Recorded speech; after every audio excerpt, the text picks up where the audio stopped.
Aqui é o seguinte, fizemos uma instalação de uma placa Wi-Fi da Tuya e vamos mostrar para vocês como é que funciona.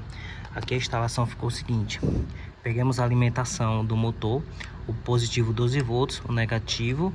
Aqui pegamos esse fio branco, é justamente desse sensor aqui, ó.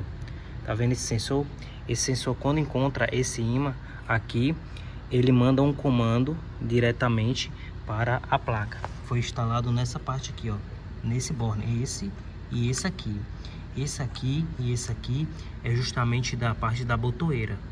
A botoeira nós pegamos aqui na parte GND e botear. Caso o botear não esteja funcionando, ou somente para abrir e não nada mais do que isso, você tem que fazer a leitura de percurso nesse motor. Se você não fazer a leitura de percurso, ele não vai funcionar adequadamente. Não precisa de você estar abrindo e fechando nenhum jumper. Basta você conectar aqui nessa parte só no GND e o botear. Aí vai estar funcionando.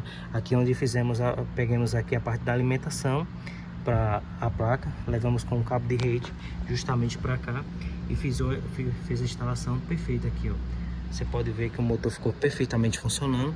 Então, caso vocês tenham dor de cabeça na parte que ele só está abrindo, só fechando, você tem que fazer a leitura de percurso do motor primeiro e depois você vai utilizar o botear para abrir e fechar no mesmo botão. E é isso aí que funciona. Espero que tenham gostado. Valeu!